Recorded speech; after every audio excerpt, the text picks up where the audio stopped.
మొదటి నుంచి నేను చదువుతున్నాను, చూడండి. ప్రకటన గ్రంథం 5వ అధ్యాయము మొదటి నుంచి 7 వచనాలు.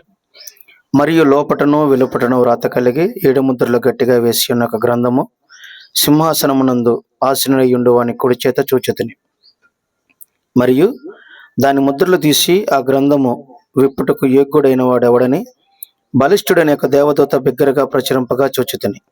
అయితే పరలోకమందు గాని భూమి మీద గాని భూమి క్రింద గాని ఆ గ్రంథం విప్పుటకైనను చూచుటకైనను ఎవరికిని శక్తి లేకపోయినా, ఆ గ్రంథం విప్పుటకైనను చూచుటకైనను యోగ్యుడెవడను కనబడనందున నేను బహుగా ఏడ్చుచుండగా ఆ పెద్దలలో ఒకడు, ఏడవకము, ఇదిగో దావీదుకు చిగురైన యోధా గోత్రపు సింహము 7 ముద్రలు తీసి ఆ గ్రంథమును విప్పుటకై జయం పొందినని నాతో చెప్పెను. మరియు సింహాసనమునకును ఆ 4 జీవులకును పెద్దలకును మధ్యను వధింపబడినట్లుండిన గొర్రెపిల్ల నిలిచిండుట చూచితిని. ఆ గొర్రెపిల్లకు 7 కొమ్ములను 7 కన్నులను ఉండెను. ఆ కన్నులు భూమి అంతటికి పంపబడిన దేవుని 7 ఆత్మలు. ఆయన వచ్చి సింహాసనమునందు ఆసీనుడైయుండు వాని కుడి చేతిలో నుండి ఆ గ్రంథమును తీసుకొనెను. దయచేసి కూర్చుందాం.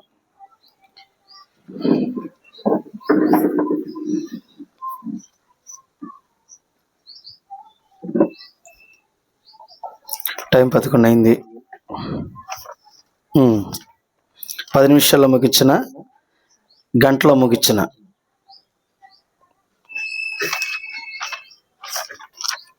చెప్పు, మేమేం చెప్పినా నువ్వు చెప్పిందే చేస్తావు కదా, కానీ అంతేనా? అందరు సంతోషంగా ఉన్నారా? Praise the Lord. ఈరోజు మనం మాట్లాడుకోబోతున్న అంశము, దేవుడు మనతో మాట్లాడి బలపరచబడబోతున్న అంశం ఏమిటి అంటే విమోచన పథకం. మరలా చెప్తున్నాను, విమోచన పథకం. యేసుక్రీస్తు యొక్క ఆ విమోచన పథకము ఏమై ఉన్నది? ఆల్రెడీ మనకు కొన్ని సంగతులు మనం చాలాసార్లు మాట్లాడుకున్నాం. అయితే వాటిని మరలా మీకు ఒకసారి జ్ఞాపకం చేయాలని ఆశపడుతున్నా. అయితే ఈ ప్రకటన గ్రంథము 5వ అధ్యాయంలో యేసుక్రీస్తు యొక్క విమోచన పథకం మనకు కనిపిస్తుంది. ఏంటి ఆ విమోచన పథకం అంటే, యేసుక్రీస్తు మనకు తెలిసినంత వరకు యేసుక్రీస్తు మన కొరకు రక్తము చిందించాడు, ప్రాణం పెట్టాడు, మనల్ని విమోచించాడు అనేటువంటి ఒక ఆలోచన మనం కలిగి ఉన్నాం. అయితే అది సంపూర్ణమైన విమోచన అనేది కాదు. ప్రవక్త స్పష్టంగా తెలియజేస్తాడు, విమోచన అనేది 3 భాగాలుగా ఉంది. దేవుని యొక్క విమోచన 3 ఈడ్పుల పరిచర్యగా ఉంది. అయితే మనకి ఈడ్పులు అనంగలోనే మొట్టమొదటిగా స్వస్థతలు, రెండవది వివేచించటం, మూడవది పరిపూర్ణమైన వర్తమానము, వాక్యం అనేటువంటి తెలుసు. అయితే అది వర్తమానంలో ఉన్నటువంటి ఈడ్పులు. అయితే విమోచనలో 3 భాగాలు, 3 ఈడ్పులుగా ఉన్నాయి. అవి ఏమిటి అని అంటే, మొట్టమొదటిగా రక్తము ద్వారా విమోచించటం, రెండవది శక్తి ద్వారా విమోచన, మూడవది సంపూర్ణమైన విమోచన. ఈ 3 కార్యాలు దేవుడు మన పట్ల, ఆయన వధువు పట్ల, ఆయన భార్య పట్ల సిద్ధపరిచిన ఒక దేవుని యొక్క చిత్తమై ఉన్నది. అది ఒక సంకల్పమై ఉన్నది. అయితే రక్తము ద్వారా విమోచించాడు, శక్తి ద్వారా విమోచించాడు, సంపూర్ణ విమోచన ద్వారా విమోచించాడు. ఈ 3 కార్యాలు ఎప్పుడెప్పుడు ఎక్కడెక్కడ చేశాడు, ఎలా చేస్తాడు, ఆయన యొక్క ప్రణాళిక ఏ విధముగా దాచిపెట్టబడ్డది అనే సంగతులను ఈ కాలపు ప్రవక్త ద్వారా, విలియం మ్యారియన్ బ్రెనహం ఈ కాలపు ప్రవక్త ద్వారా ఈ సంగతులను మనకు స్పష్టంగా తెలియజేస్తున్నాడు. శక్తి విమోచన అనేటువంటి వర్తమానంలో మనకు 3 నిర్గమములు ఉన్నాయని తెలుసు. మొదటి నిర్గమము మోషే ప్రవక్త ద్వారా ఇజ్రాయేలీలను ఐగుప్తు నుంచి వాగ్దాన దేశమైన కనానుకు నడిపించేది. రెండవ నిర్గమము యేసుక్రీస్తు మొదటి రాకడలో యేసుక్రీస్తు వచ్చి పరిసయ్యులు, శాస్త్రులు, సద్దుకయ్యులు వారి యొక్క బోధల నుండి, ధర్మశాస్త్రము నుండి విడిపించి ఆ గడియ వర్తమానములోనికి, ఆ కాలపు వర్తమానముగా ఉన్న యేసుక్రీస్తు యొద్దకు నడిపించేది రెండవ నిర్గమము. పరిశుద్ధాత్మలోనికి నడిపించే నిర్గమమై ఉన్నది రెండవది. మూడవ నిర్గమము ఈ కాలపు ప్రవక్త ద్వారా సంఘ శాఖలలో నుండి, ఆచారాలు, పద్ధతులు, సిద్ధాంతాలలో నుండి, మనుషుల యొక్క కట్టడలో నుండి బయటకు తీసుకుని వచ్చి మనకు వాగ్దాన దేశమైన, మనకు వాగ్దాన నివాసమైన ఆ థియోఫనీలోనికి ప్రవేశపెట్టే విమోచన నిర్గమము, ఈ కాలపు ప్రవక్త అది 3వ నిర్గమము. ఇంతవరకు అర్థమైందా? అయితే మొదటి నిర్గమములో 3 కార్యాలు జరిగాయి. అది 3 విమోచనలు. మొదటిది రక్తము ద్వారా, రెండవది శక్తి ద్వారా, మూడవది సంపూర్ణ విమోచన. 2వ నిర్గమములో కూడా రక్తము ద్వారా విమోచన, తర్వాత శక్తి ద్వారా విమోచన, మూడవది సంపూర్ణ విమోచన. ఈ 3వ నిర్గమములో కూడా ఈ 3 కార్యాలు జరగాల్సి ఉంది. మొదటిది రక్తము ద్వారా, రెండవది శక్తి ద్వారా, మూడవది సంపూర్ణ విమోచన. ఈ 3 కార్యాలు, ఈ 3 ఒక విమోచనలోనే 3 భాగాలు. మొదటి నిర్గమములో ఏం జరిగిందో క్లుప్తంగా కొన్ని విషయాలు, 2వ నిర్గమము, తర్వాత ఈ కాలంలో మనకు ఏ విమోచన జరుగుతుంది, ఏ విమోచనలో మనం దాచిపెట్టబడి ఉన్నామో, ఇప్పుడు జరుగుతున్న కాలము గడి ఏమిటి అనేటువంటి సంగతులను మనం తర్వాత చూద్దాం. మొదటి నిర్గమంలో రక్తము ద్వారా విమోచన ఎక్కడ జరిగిందంటే ఐగుప్తులో ఉన్నప్పుడు. ఇజ్రాయేలీలు ఐగుప్తులోనే ఉన్నప్పుడు వారు గోషెన్ అనేటువంటి ప్రాంతంలో నివసిస్తూ ఉంటారు.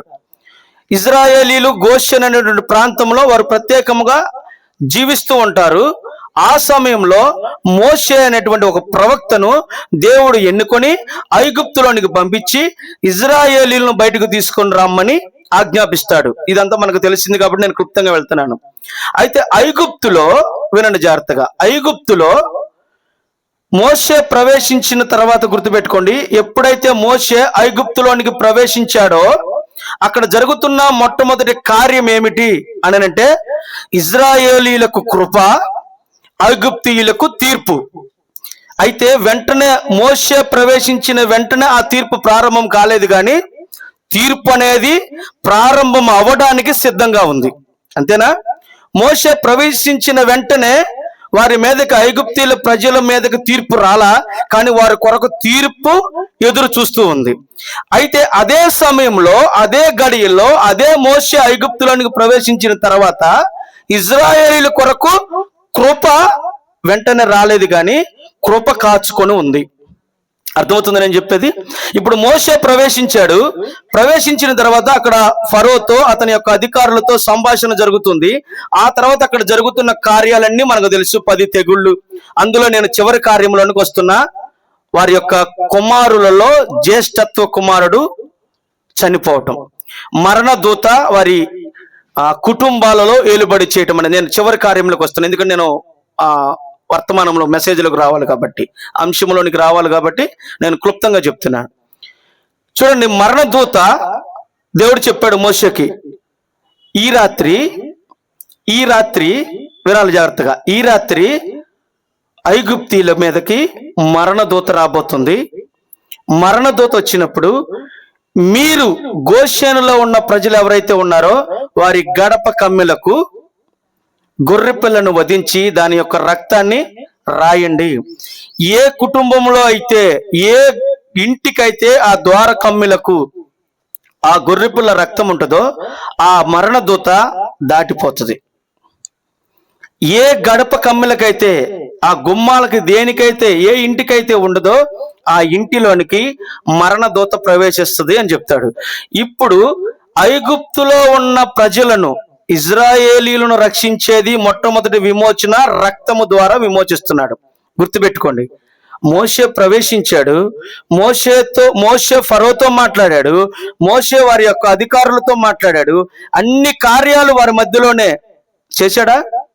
నీవు గనక వినకపోతే తెగుళ్ళు వస్తాయి, నీళ్ళను రక్తంగా మారుతుంది, పాము వదిలిచి కర్రనేసాడు, పాము అయింది. ఈ అద్భుతాలన్నీ వారు చూస్తూ ఉండగానే జరుగుతున్నాయి. కానీ రక్తము ద్వారా విమోచన కార్యం జరిగే సమయానికి వారందరూ నిద్రపోతున్నారు. వారందరూ చీకటిలో, రాత్రికాల సమయంలో వారు ఉన్నప్పుడు మరణదూత ప్రవేశించింది. అర్థమవుతుందా? ఇప్పుడు ఏ రక్తాన్ని అయితే కలిగి ఉన్నారో వారి యొక్క ఇంటిలోనికి మాత్రం మరణదూత ప్రవేశించలేదు. కారణం ఏంటంటారు? గుర్తుపెట్టుకోండి, ఆ గడప కమ్మలకు, గుమ్మాలకు రక్తం రాయమని చెప్పింది ఎవరు? ప్రవక్త ద్వారా దేవుడు తెలియజేశాడు. ఇది ఎవరికి తెలిసింది ఈ సంగతి అంటే ఇజ్రాయేలీలకు ఒక్కలకు మాత్రమే. వాగ్దానం చేయబడిన ప్రజలకు మాత్రమే, ఏర్పాటు చేయబడి ఎన్నిక చేయబడిన వారికి మాత్రమే ఈ యొక్క గడప కమ్మెలకు ఏదైతే రాయమని దేవుడు సెలవిచ్చాడో అది ఆ గొర్రెపిల్ల యొక్క రక్తాన్ని రాసేటువంటి ఆ మర్మము, ఆ యొక్క బయలుపాటును వారికి అనుగ్రహించాడు ప్రవక్త ద్వారా. అర్థమవుతుందా? ఇక్కడ వారు లోపల ప్రవేశించారు, ఇక్కడేమో మరణం వెళ్తుంది. ప్రవక్త అంటాడు, ఈ మరణ దూత ఏలేదే ఈ కాలంలో వచ్చిన బలిష్ఠుడైన దూత.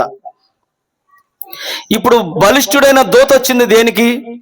మరణ దూత అక్కడ వచ్చింది దేనికి అంటే ఇజ్రాయేలీలను రక్షించడానికి, ఇజ్రాయేలీలకు కృప చూపించడానికి. ఇక్కడ వచ్చిన మరణ దూత దేనికి? ఐగుప్తీయులకు తీర్పు తీర్చడానికి.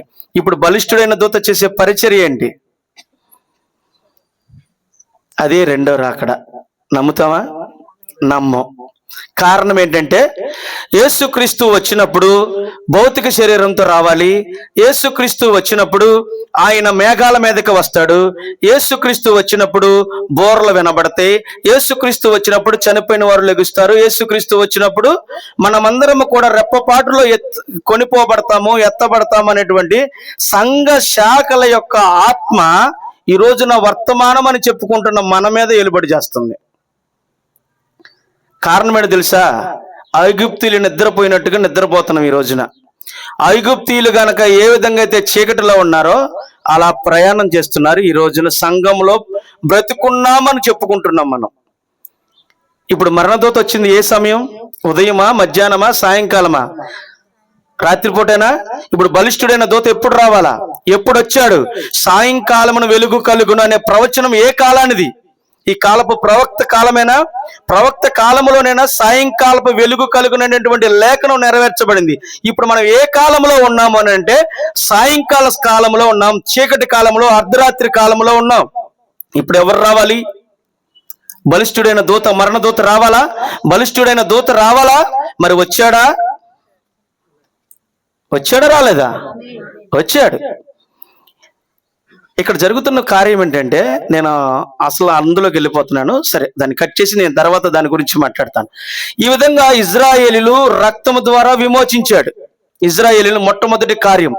రెండో కార్యము, ఐగుప్తులో నుంచి బయటకు వచ్చేసిన తర్వాత ఎర్ర సముద్రము ద్వారా, ఫరో సైన్యము ద్వారా ఆకాశము నుంచి మన్నాను, వారి వస్త్రాలు నలిగిపోకుండా, చెప్పులు అరిగిపోకుండా, బండ నుంచి నీటిని, ఆకాశం నుంచి మన్నాను, పూరేడు పెట్టెలను, వీటన్నిటిని వారికి శక్తి ద్వారా విమోచించుకుంటూ వచ్చాడు.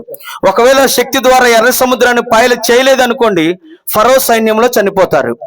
తర్వాత ఎర్ర సముద్రాన్ని పాయలు చేసి వీళ్ళు బయటికి వెళ్ళిపోయిన తర్వాత ఎర్ర సముద్రంలో ఫరో సైన్యాన్ని ముంచలేదనుకోండి, ఫరో సైన్యం మరలా వారిని తరుముతుంది. ఇప్పుడు శక్తి ద్వారా దేవుడు ఏం చేశాడంటే ఎర్ర సముద్రాన్ని పాయలు చేశాడు, ఫరో సైన్యాన్ని అందులో ముంచాడు. ఇప్పుడు మరణము నుంచి శక్తి ద్వారా విమోచిస్తున్నాడు. అర్థమవుతుందా? మొదట రక్తము ద్వారా మరణం వారిని తాకకుండా ఆపితే, రెండవ విమోచనలో ఆయన యొక్క శక్తి ద్వారా మరణము వారి మీద ఏలుబడి చేయకుండా ఆపుతున్నాడు. మరణము వారి మీద ఆధిపత్యము, అధికారం చేయకుండా ఆపుతున్నాడు. వారు గనక ఆహారం లేకపోతే, అరణ్యంలో ఉన్నారు, ఆకాశము నుంచి మన్నా రాకపోతే, వారికి బండ నుంచి నీళ్లు రాకపోతే వారికి ఎదురయ్యే సమస్య ఏమిటి అని అంటే మరణం. అంతేనా? ఇప్పుడు వారిని రక్షించాలి అని అంటే వారికి మరణం నుంచి విమోచించాలి. వారు ఏ జీవాన్ని అయితే కలిగి ఉండాలి అని ఆయన నిర్ణయించుకున్నాడో ఆ జీవాన్ని వాళ్ళు కలిగి ఉండాలంటే రక్తం ద్వారా విమోచించిన కార్యం ఒకటే కాదు, ఎర్ర సముద్రాన్ని పాయలుగా చీల్చడం మాత్రమే కాదు, ఫరో సైన్యాన్ని అందులో ముంచివేయడం మాత్రమే కాదు, కానీ ఆకాశం నుంచి వారికి ఆహారాన్ని అందించాలి. ప్రవక్త ఏం చెప్పాడు? ఆహారం. ఏ ఆహారం? దేవదూతలు తినే ఆహారం అంట. ఇప్పుడు ఆహారాన్ని వీరికి అనుగ్రహించాలి, బండ నుంచి నీళ్లను రప్పించాలి. ఇవన్నీ శక్తి ద్వారా వారికి మరణం తాకకుండా విమోచించుకుంటూ వచ్చాడు. అంతవరకు అర్థమైందా? మూడో కార్యం సంపూర్ణ విమోచన. ఈ సంపూర్ణ విమోచనలో గుర్తుపెట్టుకోండి, రక్తము ద్వారా విమోచన, ఆ తర్వాత శక్తి ద్వారా విమోచనలో ఎవరైతే ఐగుప్తులో నుంచి బయటకు తీసుకొచ్చాడో ఆ ప్రవక్త శక్తి ద్వారా విమోచన కార్యం వరకు మాత్రమే ఉన్నాడు. ఇప్పుడు సంపూర్ణ విమోచనలోనికి వెళ్ళాలి అంటే వారిని నడిపించే నాయకుడు మారాలి. మొదటి నిర్గమంలో మారిన వ్యక్తి ఎవరు? మోషే తర్వాత ఇజ్రాయేలీలను యోర్దాను దాటించి అమోనీయులను, హిత్తీలను, ఫెరిజ్జీలను, వీరందరిని కనానీయులను, వీరందరినీ హతము చేయటానికి, శత్రువులను జయించేటువంటి శక్తిని కలిగి విశ్వాసముతో వాగ్దానాన్ని పట్టుకున్న వ్యక్తి ఎవరైనా ఉన్నారా అప్పట్లో అంటే మోషే తర్వాత యెహోషువ. ఇప్పుడు ఎవరి నాయకత్వం కిందకి సంపూర్ణ విమోచనలో వెళ్ళాలి అంటే ఐగుప్తులో నుంచి బయటకు తీసుకొచ్చిన మోషే నాయకత్వంలో కాదు. ఎవరి నాయకత్వంలో సంపూర్ణ విమోచనలోనికి ప్రవేశిస్తారు అంటే యెహోషువ నాయకత్వంలో ప్రవేశించాలి. కానీ ఐగుప్తులో నుంచి బయటకు తీసుకొచ్చిన నాయకత్వం మోషే, శక్తి ద్వారా ఎర్ర సముద్రాన్ని పాయజేల్చిన సమయంలో ఉన్న నాయకత్వం మోషే, ఆకాశం నుంచి మన్నాను, పూరేడు పెట్టెలను ఆ కురిపించినటువంటి నాయకత్వము ఉన్న, ఆ కురిపించే సమయంలో నాయకత్వం వహించిన వ్యక్తి మోషే, బండ నుంచి నీళ్లను రప్పించిన సమయంలో ఉన్న నాయకత్వం. ఇప్పుడు సంపూర్ణ విమోచనలోనికి ప్రవేశించేటప్పుడు మోషే లేడు. ఎవరు రావాలా?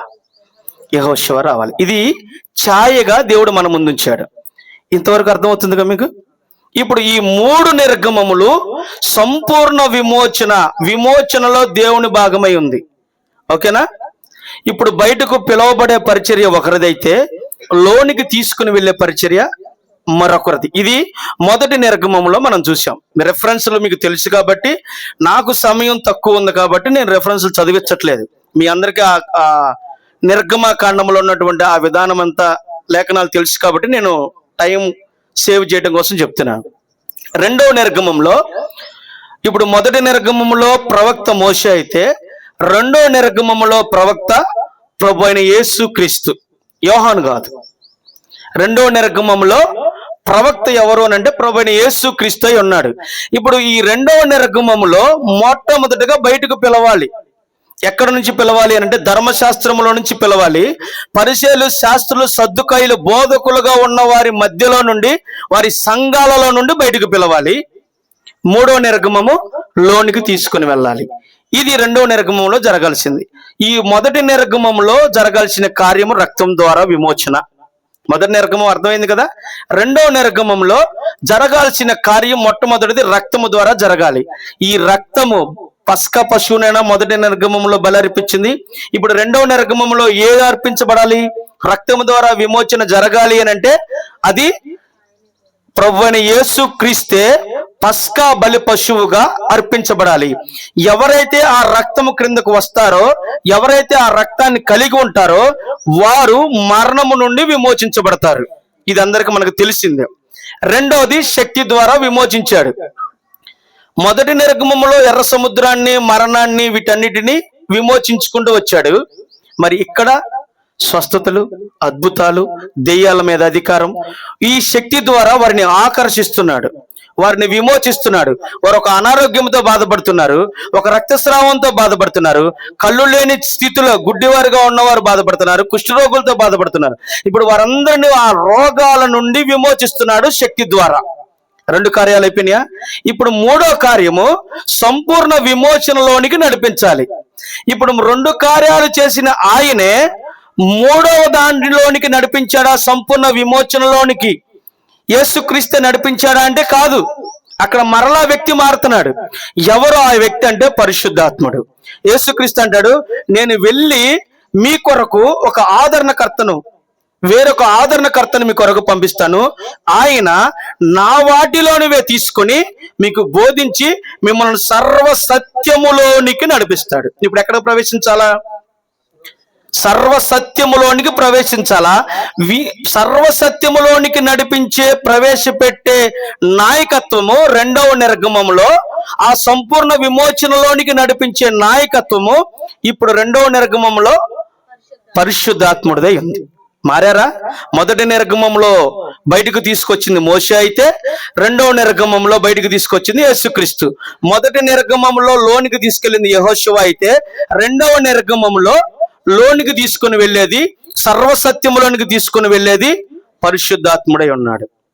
సంపూర్ణ విమోచన ఇక్కడ మొదటి నిర్గమంలో సంపూర్ణ విమోచన 2 రక్తము ద్వారా, శక్తి ద్వారా విమోచన మనం కొన్ని విషయాలు చూసాం. సంపూర్ణ విమోచన గురించి కూడా కొన్ని విషయాలు తెలుసుకొని ముందుకెళ్దాం. మొదటి నిర్గమంలో సంపూర్ణ విమోచనలోనికి ప్రవేశించే సమయంలో చేయాల్సిన కార్యాలు ఏంటి? ఆయనేం చేస్తాడు, మనమేం చేయాలి? మొదటి నిర్గమంలో రక్తము ద్వారా, శక్తి ద్వారా, ఈ రెండు కార్యాలు వీరు చూడటం మాత్రమే. అంతేనా? వాళ్ళు గదిలో ఉంటే చూసి మరణం దాటిపోతుంది, వాళ్ళు నడుస్తూ ఉంటే పాయలవుతుంది, వారు కావాలి అనుకుంటే ఆహారం వస్తుంది. వీళ్ళు చేసింది ఏం లేదు. కానీ సంపూర్ణ విమోచనలోనికి వచ్చిన తర్వాత ఇప్పుడు వీళ్ళు శత్రువును జయించాలి. సంపూర్ణ విమోచనలో ఆయన చేసే కార్యం ఉండదు, మనం చేయాల్సిన కార్యం ఉంది. ఇప్పుడు దేవుడు ఇజ్రాయేలులను మీరు ఇక్కడ ఉండండి, నేను వెళ్ళి అమోరీలను, హిత్తీలను, ఫెరిజ్జీలను, కనానీలను వారందరినీ హతము చేసి నేను మీకు ఆ దేశాన్ని ఇస్తానని అన్నాడా? మీరు వెళ్ళి వారిని జయించి నేను చేసిన వాగ్దాన దేశం ఏదైతే ఉందో దాన్ని స్వతంత్రించుకోండి. ఇప్పుడు వీళ్ళేం చేయాలా? ఇప్పుడు ఎర్ర సముద్రాన్ని మీరే నీళ్లు తీయండి, కొంచెం కొంచెం తీసేసి మీరు దారిని ఏర్పరచుకుని వెళ్ళండి అన్నాడా? అది శక్తి ద్వారా విమోచనలో భాగం కాదు. శక్తి ద్వారా విమోచనలో, రక్తం ద్వారా విమోచనలో ఆయనే చేస్తాడు, ఆయనే ముందుంటాడు. కానీ సంపూర్ణ విమోచనలో ఆయన మన వెనకుంటాడు, మనం ముందుండాలి. ఇప్పుడు శత్రువులను జయించాల్సింది ఎవరు అని అంటే ఇజ్రాయేలీలు జయించాలి. ఈ శత్రువులపై జయ జీవితాన్ని ఎవరిస్తారు అంటే ఆయన ఇస్తాడు. నీ శక్తి నీకు సరిపోదు, ఆయన శక్తి. నీ బలం సరిపోదు, నీ నడిపింపు సరిపోదు, ఆయన ఇస్తాడు. అయితే నువ్వు ముందుండాలి. దేవుడు మనలను ముందు పెడుతున్నాడు సంపూర్ణ విమోచనలో. ఇజ్రాయేలీల లోనికి ప్రవేశించే కార్యంలో, లోనికి ప్రవేశించే ఆ సంపూర్ణ విమోచనలో చేయాల్సింది, జయించాల్సింది మనమే. అందుకని జయించి నా తండ్రి సింహాసనం మీద నేను కూర్చుండులాగున మీరును జయించితే మీరు కూడా నా సింహాసనం మీద కూర్చుండు. ఇప్పుడు ఎవరు జయించాలి? దీని గురించి ప్రవక్త మాట్లాడుతుంటాడు, నేనే అన్నిటిని జయించి మీకు వచ్చిన ప్రతి బాధను, ప్రతి రోగాన్ని, ప్రతి బలహీనతను, ప్రతి వ్యసనాలను అన్నిటినీ నేనే తీసేసి, ఆయనే గనక తీసేస్తే, యేసుక్రీస్తు గనక అన్ని తీసేస్తే, ఇప్పుడు మనం యేసుక్రీస్తు దగ్గరికి వెళ్ళి ఆయన సింహాసనం మీద కూర్చొని ఉన్నప్పుడు మనము తల ఎత్తి కాళ్ళరెత్తి చూడగలమా? దేవుడు తలెత్తి బలానమ్మకమైన మంచి దాసుడు అని పిలవగలడా? పిలవలేడు. కారణం ఏంటంటే ఆయన తలదించుకోవాల్సి వస్తుంది. అన్నీ ఆయనే చేస్తున్నాడు. వారికి ఏ అడ్డం లేకుండా, ఎవరు వారిని తాకకుండా, ఏ బలహీనత వారి మీద గేలుబడి చేయకుండా అన్నిటినీ ఆయన అడ్డుకుంటే నువ్వు జయించేదేంటి? అందుకనే ప్రవక్త ఏమంటాడంటే, దేవుడు అక్కడ ఆయన నిన్ను బలనమ్మకమైన మంచి దాసుడు అని పిలవాలి అని అంటే ఆయన నీ ముందుండడు, నీ వెనకుంటాడు. ఎందుకంటే నువ్వు జయించుకుంటూ వెళ్ళాలి. మనం ప్రార్థన చేసేటప్పుడు కూడా చాలాసార్లు మనం ఏమని ప్రార్థన చేస్తున్నా, ప్రభువా నేను దీన్ని జయించలేకపోతున్నా, దాన్ని తీసే ప్రభువా, ఈ రోగాన్ని నేను జయించలేకపోతున్నా, దాన్ని తీసే ప్రభువా అని ప్రార్థన చేయకూడదంట. ఎప్పుడు? సంపూర్ణ విమోచనలో. ఇప్పుడు మనం ఏ కాలంలో ఉన్నాం, ఏ విమోచనలో ఉన్నామో నేను ముందు చెప్తాను, తర్వాత మాట్లాడుకుందాం దాని గురించి. మనం చేసే ప్రార్థన రాణి అయితే దాన్ని తట్టుకునే శక్తి, దాన్ని భరించే శక్తి నాకు అనుగ్రహించు. ఒకవేళ అది వచ్చినా నీకు నేను దూరం అయిపోకూడదు, నీ సహవాసం నుంచి నేను ఎడబాసి ఉండకూడదు. ఏ రోగం వచ్చినా, ఏ బలహీనత వచ్చినా, ఏ అవమానాలు వచ్చినా, ఏ అపహాస్యపు మాటలు వచ్చినా, ఏదొచ్చినా, నా కుటుంబమే నా మీద తిరుగుబాటు చేసినా, నా మనస్సు, నా చదువు ఎన్ని నాకు ఒత్తిడికి గురి చేసినా రాణి, అయితే నేను వాటన్నిటినీ జయించాలి.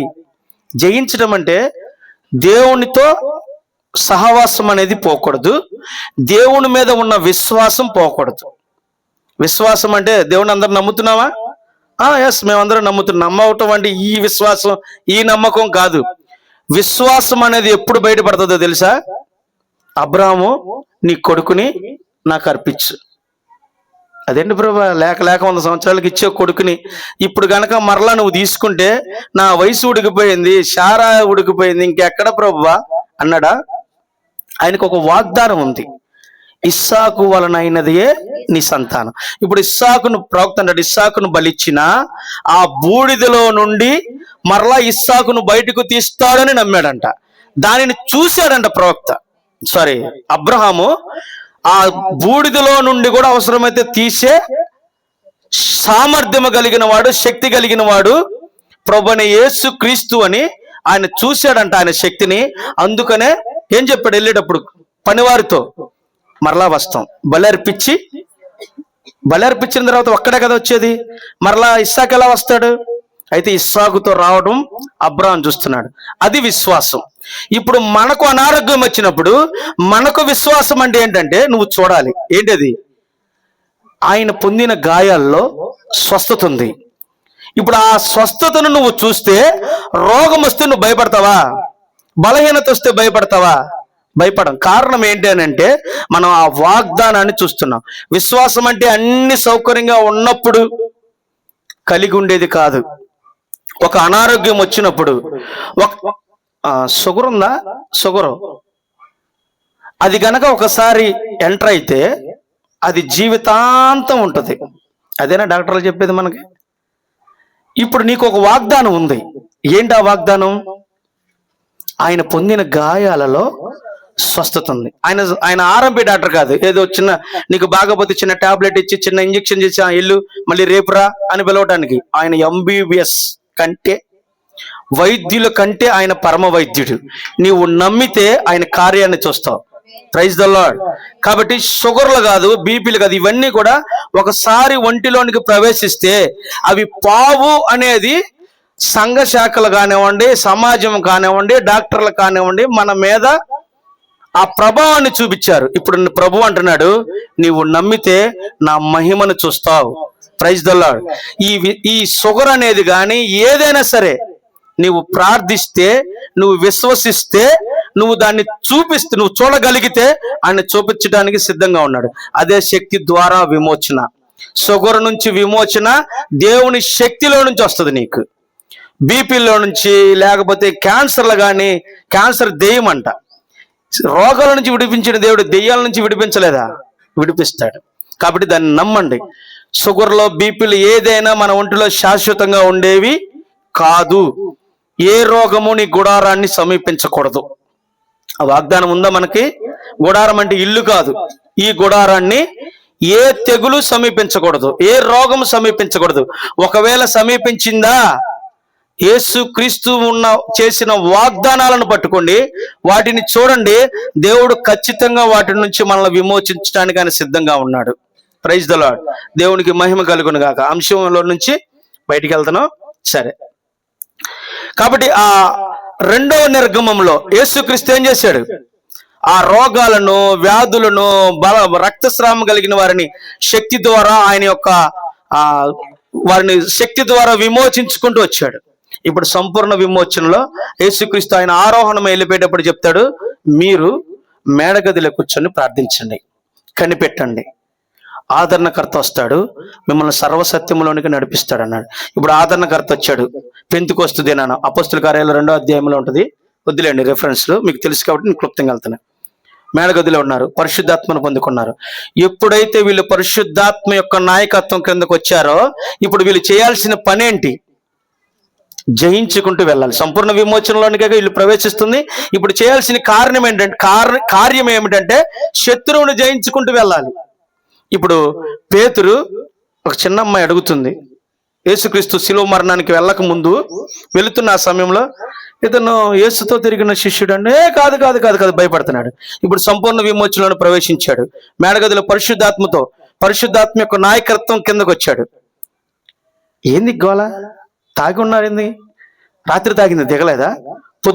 పొద్దునేంటి రచ్చరచ్చయింది? ఇప్పుడు పేతురు లెగుస్తున్నాడు. సంపూర్ణ విమోచనలో భయం ఉండదు. ఈ యేసుక్రీస్తు యొక్క నాయకత్వం కింద ఉన్నప్పుడు, పరిశుద్ధాత్మ నాయకత్వం కింద లేనప్పుడు భయపడ్డాడు.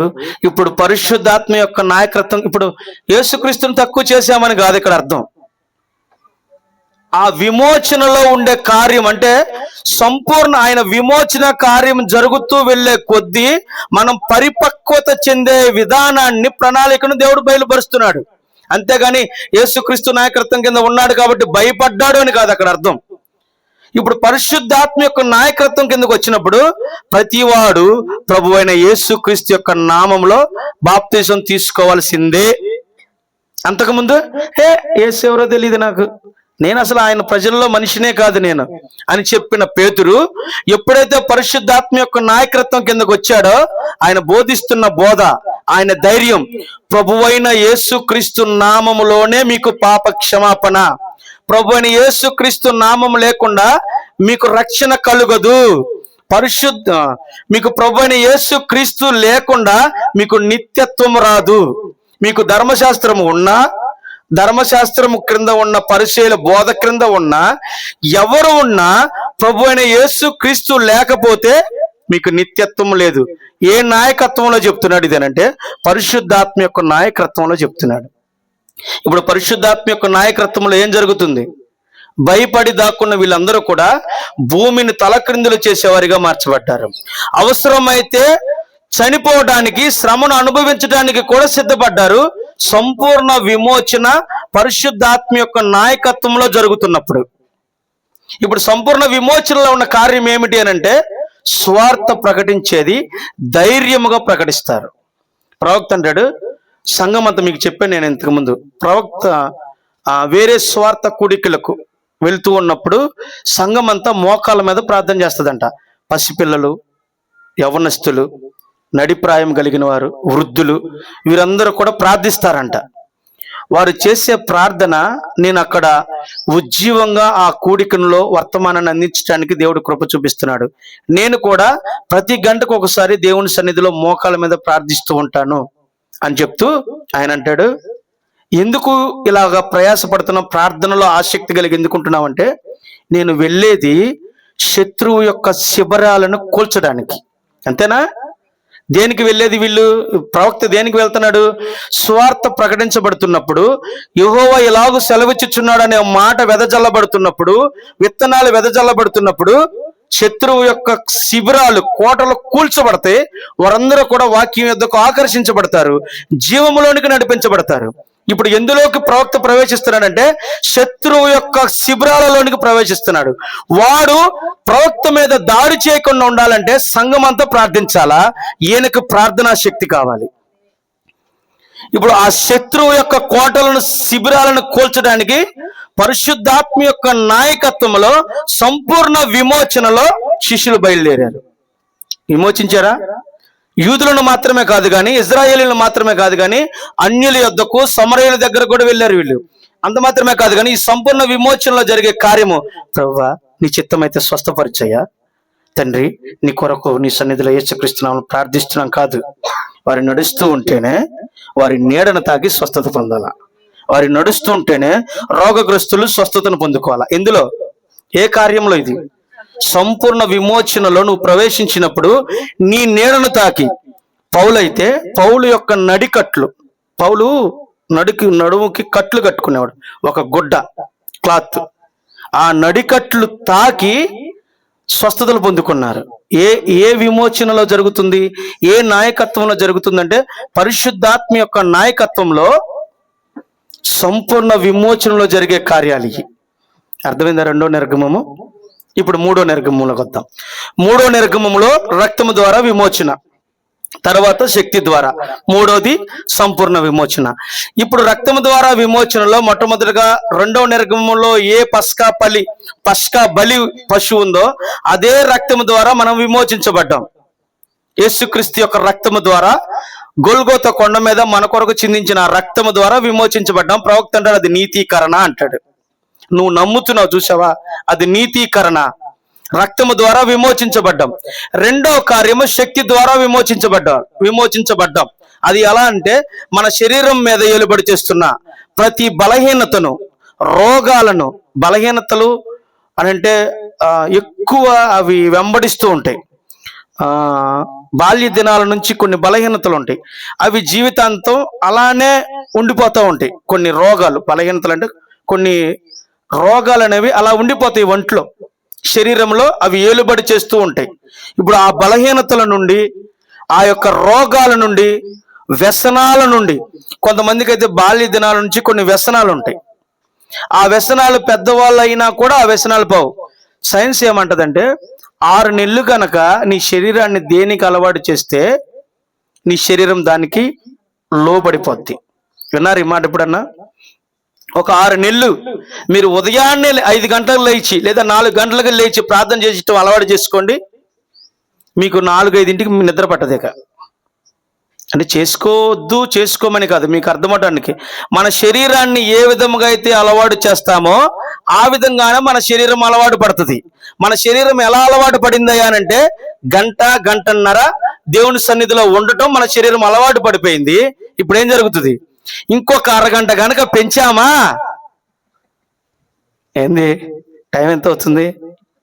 ఎంతసేపు కూర్చోలేము మేము. అంటే తప్పు మీదంటలా, తప్పు మంద కాదు. మన శరీరము మన మీద ఏలుబడి చేస్తుంది. ఇప్పుడు దాన్ని జయించాలి.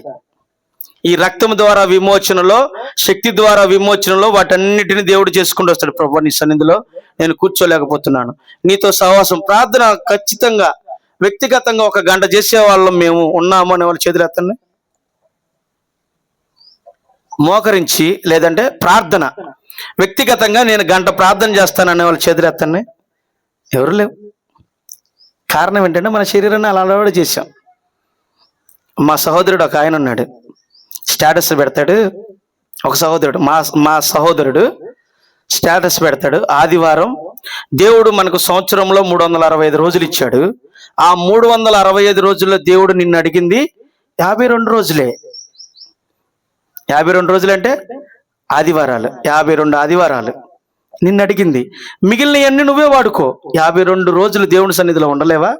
దేవుడు మీకు నెల రోజులు ఇచ్చాడు. ఆ నెల రోజుల్లో 4 లేదా 5 రోజులే దేవుడు అడిగాడు. మిగిలిన 25, 26 రోజులు నువ్వే వాడుకో. 24 గంటల దేవుడు గంటన్నర, 2 గంటలు దేవుడు సన్నిధిలో గడుపు.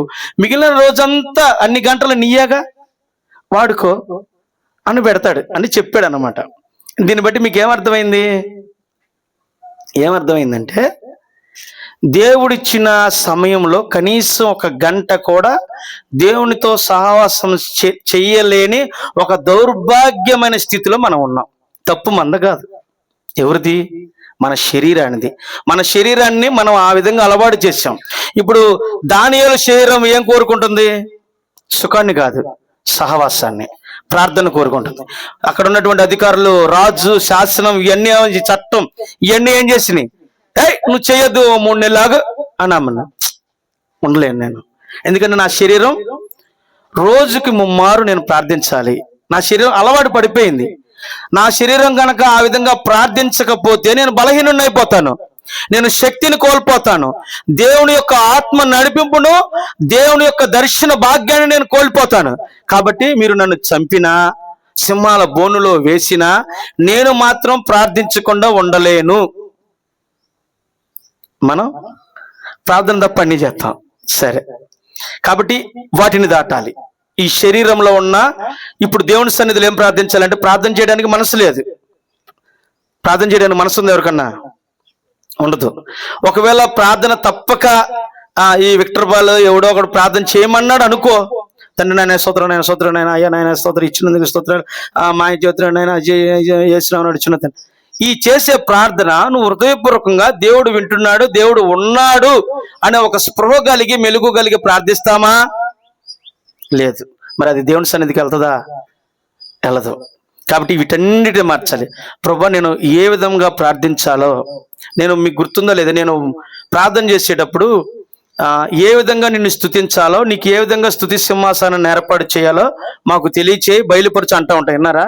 ఎందుకంటే అది ఎలా ఏర్పరచాలో, ఏ విధమైన మనస్సు, ఏ విధమైన ఆత్మ, ఏ విధమైన శరీరంతో చేయాలనేది మనకి ఇంకా తెలియట్లా. ఒకవేళ కనుక ఆయన బయలుపరిచాడు అనుకో, దాన్ని ఆపేవాళ్ళు లేరు. ఇక దాని నుంచి, దేవుని స్తుతించడంలో నుంచి మనము బయటకు రాలేం. అది తెలిసిన వాళ్ళు పౌలు శీలలు, వాళ్ళని కొట్టి హింసించి ఏం చేసినా వాళ్ళు అందులో నుంచి బయటకు రావట్లా, చెరసాల్లో వేశారు. అయినా సరే దేవుని స్తుతించడం ఆపట్ల. కారణం ఏమిటి అని అంటే, దేవుని స్తుతించటంలో ఉన్న శక్తిని వారు అనుభవించడం అంతకుముందు జరిగింది. తర్వాత వాళ్ళు దేవుని స్తుతిస్తూ ఉండగానే వారు మరలా చెరసాల సంఖ్యలో బ్రద్దలయ్యి బయటకు రావడాన్ని దేవుడు మనకు చూపిస్తున్నాడు. అది ఒక సాదృశ్యంగా ఉంది. స్తుతించటంలో అంత శక్తి ఉంది, అంత బలం ఉంది, అంత విడుదల ఉంది. అంత మాత్రమే కాదు కానీ దానిని వింటున్న వారు చెరసాల సంఖ్యలో కూడా బ్రద్దలైనవి అంట. ఎవరు? పాడుతూ స్తుతిస్తున్న వారియే కాదు, హృదయపూర్వకంగా ఎలా ఆరాధించాలో తెలిసిన వారు స్తుతిస్తుంటే ఈ స్వరాన్ని, ఈ పాటలను, ఈ స్తుతి ఆరాధనని ఎవరైతే వింటున్నారో వారి చెరసాల సంఖ్యలు కూడా బ్రద్దలైపోతున్నాయి, వారు కూడా విడుదల పొందుతున్నారు. ఇప్పుడు మనం స్తుతిస్తే, మనం పాటలు పాడితే, మనం దేవుణ్ణి ఆరాధిస్తే మనకే విడుదల లేదు, మన ఎదుటి వారికి విడుదల ఎలా వస్తుంది? మనకే ఆ బలము, ఆ శక్తిని అనుభవించట్లేదు, ఇక ఎదుటివారు ఎలా అది ఆకర్షించబడతారు? ఏ విధంగా వారు స్వస్థతను పొందుకుంటారు? ఏమి అంతేనా కదా? రైట్, మాపేసే. కాబట్టి వీటి కొరకు ప్రార్థించండి. ఈ శక్తి ద్వారా విమోచనలో మనము ప్రార్థిస్తే, ప్రభువా నాకు ఆసక్తి కలిగిన ప్రార్థన లేదు, ఎలా ప్రార్థించాలో ఎలా స్తుతించాలో నాకు తెలియట్లేదు, నాకు ఆసక్తిని అనుగ్రహించండి, ప్రార్థన ఆత్మను నాకు అనుగ్రహించండి. ఎలా నీ సన్నిధిలో నీతో సహవాసం సన్నిధి అని గుర్తుపెట్టుకోండి, ఇలా కూడుకొని ఉండటం కాదు. నువ్వు ఒంటరిగా ఉన్నా ఆయన సన్నిధి నీకు తోడుగా ఉంటుంది, అది నమ్మండి. సన్నిధి, సంఘం అంటే ఇక్కడ కూడుకొని దేవుని సన్నిధి అంటే సంఘం రెండింటిని కలపమాకండి. దేవుని సన్నిధి వేరు, సంఘము వేరు. నీ సన్నిధి నాకు తోడుగా ఉండాలంటే ఇక్కడ కాదు, ఇక్కడ మాత్రమే కాదు, నువ్వు ఒంటరిగా ఉన్నా కూడా ఆయన సన్నిధి నువ్వు అనుభవించాలి. అది ఎలా అనుభవించాలో, నీ సన్నిధి నాతో ఉన్నదాన్ని నేను ఎలా చూడాలో, ఆయన సన్నిధి నీతో ఉంది అని నీకు ఆ మెలకువ స్పృహ. అందుకే అదృశ్య శక్తి, ఇంతకు ముందు మాట్లాడుకున్నాం, అదృశ్య ప్రపంచాన్ని చూడటం గుర్తుందిగా. కాబట్టి దాన్ని చూడగలిగే కన్నులను మాకు అనుగ్రహించమని శక్తి ద్వారా విమోచనలో కార్యం జరుగుతుంది. శక్తి ద్వారా విమోచనలో మనం ప్రార్థిస్తే, ప్రభు నాకు ఆత్మను అనుగ్రహించండి, ప్రార్థనా శక్తిని అనుగ్రహించండి, నాకు నీ పట్ల ఆసక్తి లేదు, నాకు ఆసక్తిని అనుగ్రహించండి, నన్ను మీరు ఆకర్షించండి, నీతో సహవాసం చేసే ఒక దప్పికను, తృష్టిని అనుగ్రహించండి అని ప్రార్థించండి. అప్పుడు దేవుడు ఖచ్చితంగా శక్తి ద్వారా విమోచనలో ఆయనే రంగం మీదకి వచ్చి ఏ ఆసక్తి అయితే లేదో, ఏదైతే నిన్ను బలహీనపరుస్తుందో వాటన్నిటి నుంచి నేను విమోచించుకుంటూ వస్తాడు. ఓకేనా? ఇప్పుడు మూడో నిర్గమంలో సంపూర్ణ విమోచన పావుగంట ఉంది. నేను వీలైనంత వరకు క్లుప్తంగా చెప్పి నేను ముగిస్తాను. ఇప్పుడు సంపూర్ణ విమోచనలో మూడో నిర్గమంలో ఈ కాలపు ప్రవక్త సంఘ శాఖల నుండి, ఆచారాల పద్ధతుల్లో నుండి బయటకు తీసుకొచ్చాడు. శక్తి ద్వారా అనేకమైన అద్భుతాలు, స్వస్థతలు, దెయ్యాలను వెళ్ళగొట్టడం, మరణం నుంచి అన్నిటి నుంచి విమోచించుకుంటూ వచ్చాడు. ఇప్పుడు సంపూర్ణ విమోచనలోనికి ప్రవేశపెట్టాలి అని అంటే ఇప్పుడు ఎవరి నాయకత్వం క్రింద ఇది జరుగుతుంది? మొదటి నిర్గమంలో సంపూర్ణ విమోచనలోనికి ప్రవేశపెట్టే నాయకత్వం యెహోషువ. రెండో నిర్గమంలో సంపూర్ణ విమోచనలోనికి నడిపించే నాయకత్వము పరిశుద్ధాత్ముడు. ఇప్పుడు మూడో నిర్గమంలో సంపూర్ణ విమోచనలోనికి ప్రవేశపెట్టడానికి విలియం బ్రెనహమా వ్యక్తి మారాలా వద్దా? మరి మారాడా?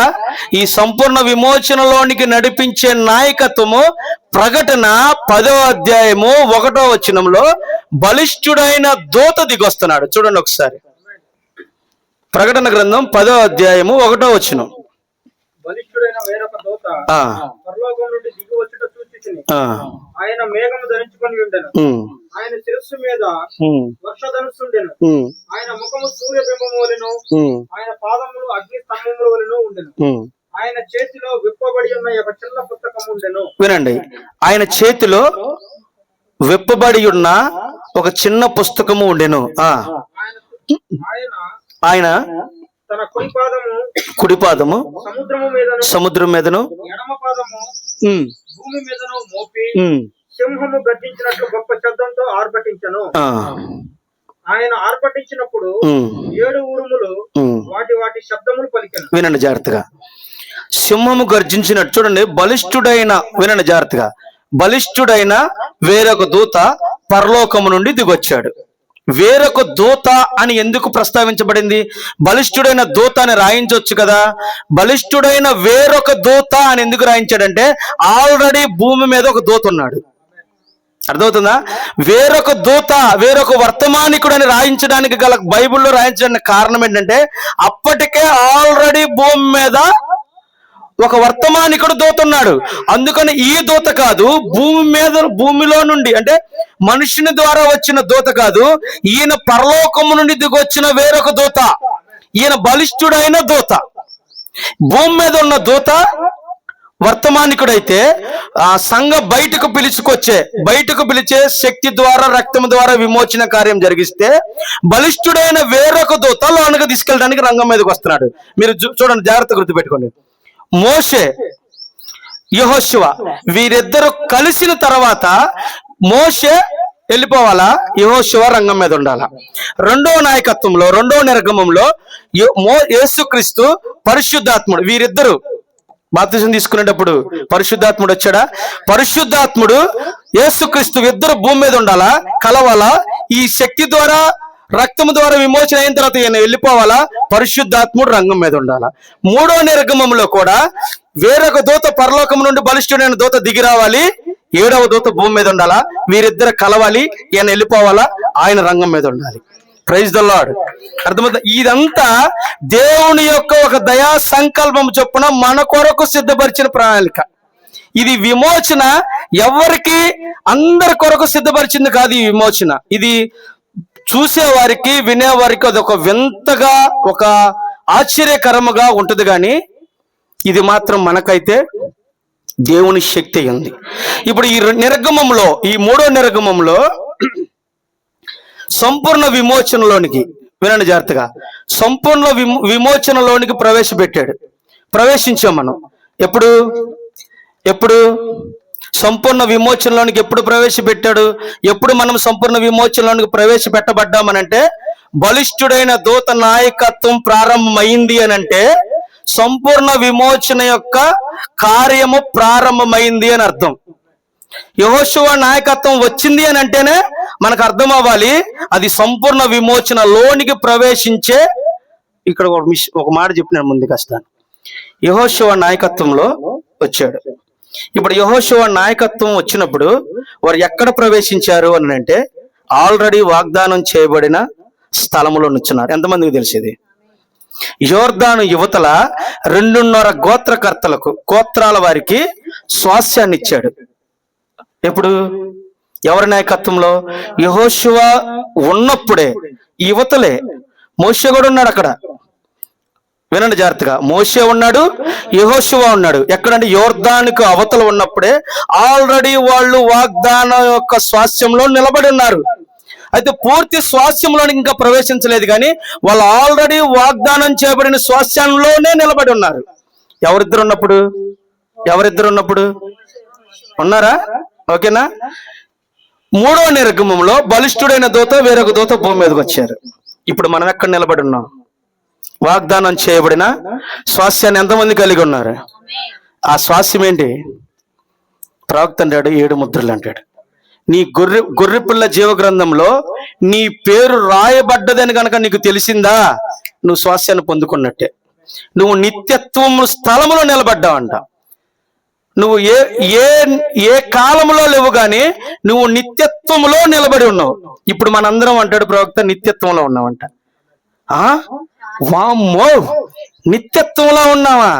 ఎంత ఇక మారి వెళ్ళిపోయారు, ఎక్కడికి వెళ్ళిపోయారు. వీళ్ళు దాటిపోయారు. వీళ్ళు ఎక్కడికి వెళ్ళిపోయారు? బయల్జుబూబు కంటే దాటిపోయారు. ఆయన 2వ నిర్గమంలో బయల్జుబూబుగా అక్కడ ఆగిపోయాడు, కానీ వీళ్ళు బయల్జుబూబుకు మించిన శక్తి కలిగి వెళ్ళిపోయారు. కాలము, నిత్యత్వము కలిసిన జంక్షన్ లో, కోడలిలో మనం నిలబడి ఉన్నాం. ఇప్పుడు ఇక్కడ కలిసింది అని అంటే ఇది జంక్షన్ అనుకోండి. ఇప్పుడు ఇక్కడ ఏముంది? ఇటు వెళ్ళే మార్గం ఉంది, ఇటు వెళ్ళే మార్గం ఉంది, ఇటు వెళ్ళే ఉంది, ఇటే ఉంది. ఇప్పుడు మొత్తం ఇక్కడ ఏముంది అని అంటే నిత్యత్వం ఉంది, కాలం ఉంది, 2 ఉన్నాయి. ఇప్పుడు మనం ఎక్కడ నిలబడ్డాం? నిత్యత్వంలో నిలబడ్డాం, కాలములో నిలబడ్డాం. అంటే జంక్షన్ లో నిలబడి ఉన్నాం. ఇప్పుడు మన ప్రయాణం ఎటువైపు కొనసాగాలయ్యా అంటే నిత్యత్వం వైపు. గుర్తుపెట్టుకోండి, పరలోకంలో నిత్యత్వం, కాలం లేదా? పరలోకంలో చాలా మందికి మనకు తెలిసిన సంగతులు ఏంటంటే, నిత్యత్వం అంటే కాలం అనేది ఉండదు, రోజులుండో, గంటలుండో, ఏమి ఉండో, అవి ఒక నిత్యము ఉంటది అనేటువంటి ఆలోచన ఉంటారు. వాస్తవానికి పరలోకంలో కూడా కాలం ఉంది. ఎంతమంది తెలుసు అది? 7వ ముద్రలో 7వ ముద్ర తెరవబడినప్పుడు 8వ అధ్యాయము, ప్రకటన గ్రంథము 8వ అధ్యాయంలో ఆయన 7వ ముద్రను విప్పిన మొదటి వచనం. ఆయన 7వ ముద్రను విప్పినప్పుడు పరలోకమందు ఇంచుమించు 1/2 గంట సేపు నిశ్శబ్దం. ఎక్కడ? పరలోకంలో 1/2 గంట ఎక్కడిది? పరలోకంలో కాలం ఉందా? పరలోకంలో అరగంట ఎక్కడి నుంచి వచ్చింది? పేతురు రాసిన పత్రికలు అంటాడు, ఒక మనుష్యుడికి ఒక దినం అయితే అది దేవుడి దృష్టిలో అదేంటి? ఈయనకు 1000 సంవత్సరాలు అయితే ఆయనకు ఒక దినం, అస్తమయమును ఉదయమును కలుగ్గా ఒక దినం ఆయన. ఇవన్నీ ఎవరి లెక్క, ఎవరి కాలం? నిత్యత్వంలో ఇప్పుడు ఆదికాండం 1వ అధ్యాయంలో సృష్టిని సృష్టించేటప్పుడు కాలం ఉందా? కాలంలో పడిపోయింది ఎప్పుడు? ఆదాము అంటే పాపం చేశాక. అంతకుముందు ఆయన పాపం లేదు అంటే కాలం లేదనే కదా అర్థం. మరి అస్తమయం ఉదయం కలుగ్గా ఒక దినమైన, 2వ దినమైన, 3వ దినమైన, ఈ దినాలు ఈ రోజులు ఎక్కడి నుంచి వచ్చినాయి? కాలం ఉంది, కాలం ఉంది. నిత్యత్వం అని అంటే గుర్తుపెట్టుకోండి, ముసలితనం అనేది లేదు. ఎప్పుడు మనము ఒకే రీతిగా ఉంటాము, ఒకే శరీరాన్ని, ఒకే రూపాన్ని కలిగి ఉంటాము, చేసినటువంటి కార్యాలే చేసుకుంటూ వెళ్తాం. నిత్యము ఇదే కంటిన్యూ అవుతుందే తప్ప మార్పు రాదు అని అర్థం. నిత్యం అదే జరుగుతుంది, అర్థమవుతుందా? అంతేగాని కాలం లేదని కాదు. పరిమాణాలలో 7 పరిమాణములు, 7 డైమెన్షన్స్ అనేటువంటి దాని గురించి మాట్లాడుతూ 7వ పరిమాణం ఉంది చూసారా, పరలోకము. ఆ 7వ పరిమాణం అంట స్పీడ్గా ఉంటుందంట. పరలోకం అనేది మనకంటే కాంతి ఏ విధముగా అయితే ఎంత స్పీడ్గా ప్రచురిస్తుందో అంతకంటే చాలా స్పీడ్గా, అన్ని రెట్లు స్పీడ్గా, అతి వేగంగా పరలోకంలో కాలం తిరుగుతూ ఉంటుందంట, జరుగుతుందంట. ఓకేనా? ఇంతవరకు గుర్తుందా? ఇప్పుడు విమోచనలోకి వద్దాం. ఇప్పుడు ఈ అధ్యాయంలో ఏం జరిగింది? 10వ అధ్యాయంలో అంటే బలిష్ఠుడైన దూత కిందకి దిగి వచ్చాడు. ఏం తీసుకొని వచ్చాడు అని అంటే విప్పబడిన పుస్తకాన్ని తీసుకొని వచ్చాడు. అదే మన స్వాస్థ్యం. అయితే ఈ విప్పబడిన ఈ పుస్తకాన్ని, ప్రకటన గ్రంథం మనం మొట్టమొదటిగా చదివిన 5వ అధ్యాయంలో ఆయన చేస్తున్న కార్యాన్ని మనం అక్కడ చూస్తాం. చూడండి ఒకసారి, 5వ అధ్యాయము 6, 7. ప్రకటన గ్రంథం 5వ అధ్యాయం 7వ వచనం. ఆయన వచ్చి సింహాసనమునందు ఆసీనుడయుండు వాని కుడి చేతిలో నుండి ఆ గ్రంథమును తీసుకొనెను. ఆగండి, నేను మీకు కొన్ని రెఫరెన్స్లు ఇస్తాను. ఏం చేశాడు అక్కడ జరుగుతున్న కార్యం ఏమిటంటే, వధింపబడినట్లు నిన్న గొర్రెపిల్ల అక్కడ ప్రత్యక్షమవడం. పెద్దలలో ఒకడు అంటారు, నువ్వు యోహాను ఏడుస్తుంటే నువ్వు ఏడవద్దు, యోధా గోత్రపు సింహము జయించి ఉంది అని చెప్తాడు. ఆయన యోహాను చూస్తూ ఉండగానే అక్కడ యోధా గోత్రపు సింహం రాదు కానీ గొర్రెపిల్లగా వస్తాడు. ఆ ప్రవక్త అంటాడు, ఎందుకు ఆయన అలా చెప్పాడు? ఎవరు? పెద్దలలో ఒకడు యోధా గోత్రపు సింహం అని ఎందుకు చెప్పాడు అని అంటే, ఆయన ఆల్రెడీ యోధా గోత్రపు సింహం గాని ఇప్పుడు రాబోతున్నాడు. అందుకనే ఆయన యోధా గోత్రపు సింహముగానే వచ్చాడు. మరి ఆయన గొర్రెపిల్లగా ప్రత్యక్షమయ్యాడు. అక్కడ యోహాను చూస్తున్నప్పుడు వధింపబడినట్లు నేను గొర్రెపిల్ల. గుర్తుపెట్టుకోండి, గొర్రెపిల్ల అంటే నిజంగా గొర్రెపిల్లగా సాదృశ్యంగా గొర్రెపిల్ల ఉందని కాదు. అక్కడ ఆయన మనిషిగానే ఇదే రూపంతో, ఇదే శరీరంతో ఆయన వధింపబడినట్లు, ఈ సిలువలో భూమి మీద ఉన్నప్పుడు ఏ విధంగా రక్తధారలతో ఆయన కలిగి రక్తము కారుతూ వేదన చెందుతూ ఉన్నాడో అదే యాగము, అదే బలియాగముగా అక్కడ పరలోకంలో ఉండటాన్ని చూస్తున్నాడు. అయితే యోహాను గొర్రెపిల్ల ఏ విధంగా అయితే అది మౌనముగా వధింపబడినట్లు ఉంటుందో ఇప్పుడు ఆయన గురించి చెప్పడానికి మనకు అర్థమవుతాం.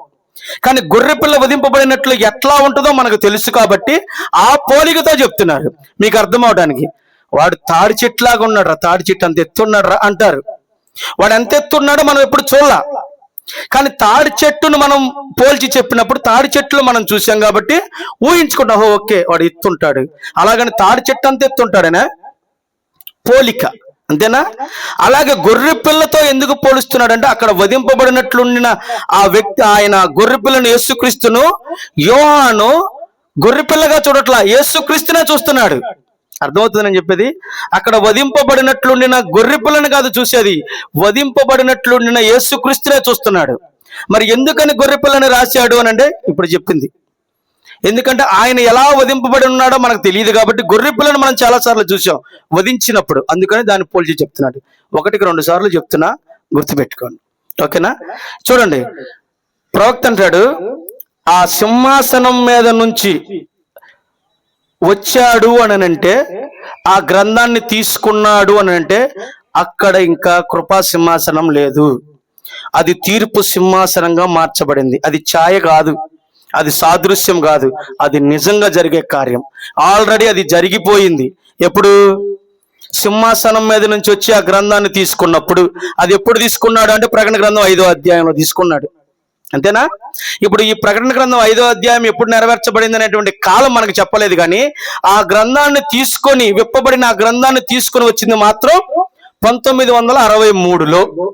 ఇప్పుడు అక్కడ సింహాసనం మీద మీ కిందకు అదే చెప్పాను, అక్కడ కార్యం ఆల్రెడీ ముగించబడిపోయింది. ముగించబడిన ఆ కార్యము ఇక్కడ భూమి మీద జరుగుతుంది. అర్థమవుతుందా? ఇక్కడ ఏదైతే జరగాలో అది ఆల్రెడీ అక్కడ జరిగిపోయింది. ఆ జరిగిపోయిన అక్కడ జరిగిన ఆ కార్యమే ఇప్పుడు భూమి మీద జరుగుతుంది. కారణం ఏంటంటే అది స్పీడ్గా ఉంది కాలం, ఇది కొంచెం స్లోగా ఉంది. మీకు అర్థం అవడానికి మనం ఇప్పుడు ఆదివారము మధ్యాహ్నంలో ఉన్నాం. రమేష్ వాళ్ళు మనకంటే కొంచెం ఆలస్యంగా ఉన్నారు, వెనకున్నారు. ఇప్పుడు వాళ్ళు ఎక్కడున్నారంటే అమెరికాలో ఇప్పుడు నైట్ అర్ధరాత్రి శనివారం నైట్ సమయంలో రాత్రి సమయంలో ఉన్నారు. ఇప్పుడు వాళ్ళకి మనకు అయిపోయింది, ఈ ఆదివారం మధ్యాహ్నం వరకు అయిపోయింది. ఇప్పుడు వాళ్ళు దేంట్లోకి ప్రవేశిస్తారు అని అంటే మనకు అయిపోయిన ఈ ఆదివారం మధ్యాహ్నంలోనికి వారు ప్రవేశించాలి. మనం ఆదివారం అయిపోయిన ఆరాధనలోనికి వారు కొన్ని గంటల తర్వాత ప్రవేశించాలి. మనకు అయిపోయిన కార్యం వారికి ప్రారంభమవుతుంది. పరలోకంలో అయిపోయిన కార్యం విప్పబడిన పుస్తకం తెరవబడింది, సింహాసనం మీద నుంచి బయటకు వచ్చేసాడు.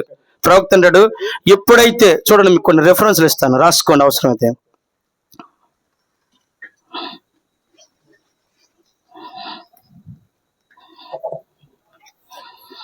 ప్రకటన గ్రంథము 5వ అధ్యాయము మొదటి భాగంలో 61వ సంవత్సరం 06-11 మెసేజ్ హబ్లో ప్రకటన గ్రంథం 5వ అధ్యాయము -1 చితకగొట్టబడిన సర్పం అనే వర్తమానంలో 28వ పేరాలో ప్రవక్త అంటున్నాడు, కరుణాపీఠం మీద నుండి రక్తము తొలగిపోయిన వెంటనే తీర్పు ప్రారంభమగును. భూమి మీద రక్తం ఉన్నంత వరకు భూమిని నాశనము చేయడు. ఓకేనా? రెండవది ఎడమ అనేటువంటి వర్తమానంలో 63 సంవత్సరం 03-17 ఈవినింగ్ చెప్పిన మెసేజ్ 103, 104 పేరాలు. ఎప్పుడైతే ఆ సింహాసనం నుండి గొర్రెపిల్లగా వచ్చి ఆయన ముద్రలను విప్పుతాడో అప్పుడు కృపా సింహాసనము న్యాయ తీర్పు సింహాసనముగా మార్చబడుతుంది. మధ్యవర్తి ఉండడు, విజ్ఞాపనలు ముగించబడినవి. ఏ వర్తమానం? ఎడమ అనే వర్తమానము. 7 ముద్రలకు 7 సంఘకాలాలకు మధ్య ఎడమ అనే వర్తమానము. అందులో అంటాడు 63వ సంవత్సరం 03-17 ఈవినింగ్ అనే వర్తమానంలో 103, 104 పేరాల్లో అంటాడు, ఎప్పుడైతే ఆ సింహాసనము నుండి గొర్రె పిల్లగా వచ్చి ఆయన ఆ ముద్రలను విప్పుతాడో అప్పుడు కృపా సింహాసనము న్యాయ తీర్పు సింహాసనముగా మార్చబడుతుంది. మధ్యవర్తిగా ఉండడు, విజ్ఞాపనలు ముగించబడ్డాయి. అయిపోయింది. ఇప్పుడు ఈ ముద్రలను విప్పాడా విప్పలేదా? విప్పినప్పుడు ప్రవక్త ఏమంటున్నాడు, అది ఎప్పుడైతే ఆ ముద్రలు విప్పబడటం నీకు అర్థమైందో నీకు గుర్తు రావాలా, నీకు గ్రహింపు రావాలా, అక్కడ కృపా సింహాసనం కాదు, అది న్యాయ తీర్పు సింహాసనము అని, అది తీర్పు సింహాసనం అని నీకు అర్థం అవ్వాలి. ఎప్పుడు? ముద్రలు విప్పబడ్డాయి అంటే. ముద్రలు విప్పబడ్డాయా ఇంకా విప్పబడాలా? ఒక లేఖనం కాదు, ఇలా చాలా ఉన్నాయి. నాకు టైం కూడా అయిపోయింది కాబట్టి వీలైతే రేపు కంటిన్యూ, నెక్స్ట్ దేవుని చిత్తం అయితే, ఎత్తబడ్డ ఆలస్యం అయితే, అవకాశం ఉంటే దీన్ని రేపు కంటిన్యూ చేస్తాను. అర్థమవుతుందా? ఇప్పుడు అక్కడ ఉన్నది ఏమిటి? మరి ప్రవక్త ఏం చెప్పాడు? చివరి వ్యక్తి రక్షించబడే వరకు ఆయన సింహాసనం మీద రక్తం ఉంటుంది అని చెప్పాడు కదా. మరి ఏంటి మరి దానికి అర్థం? విజ్ఞాపన ఆ చివరి వ్యక్తి రక్షించబడే వరకు, భూమి మీద వ్యక్తి రక్షించబడే వరకు మధ్యవర్తిత్వం, విజ్ఞాపనలు జరుగుతూనే ఉంటాయి అని ప్రవక్తే చెప్పాడు కదా. మరి ఈ రెండింటికి మరి వ్యత్యాసం ఏంటి? ఇప్పుడు నువ్వు చెప్పింది కరెక్టే, ప్రవక్త చెప్పింది చూపించావు. మరి అదే ప్రవక్త చివరి వ్యక్తి రక్షించబడే వరకు సింహాసనం మీద రక్తం ఉంటుందని చెప్పాడు కదా. చివరి వ్యక్తి రక్షించబడే వరకు మధ్యవర్తిత్వం, విజ్ఞాపన జరుగుతుందని చెప్పాడు కదా ప్రవక్త. మరి దాన్ని ఏమంటావు? ప్రవక్త 2 చెప్పాడుగా, మరి ఏం చేద్దాం దానికి? అయితే ఇక్కడ నేను చెప్పా, ఈ వ్యక్తి ఇంకా రక్షించబడాల భూమి మీద, కానీ ఈ వ్యక్తి ఆల్రెడీ అక్కడ రక్షించబడ్డాడు. ఈ వ్యక్తి ఇక్కడ ఇంకా ఈయన కొరకు విజ్ఞాపన ఇక్కడ జరగల.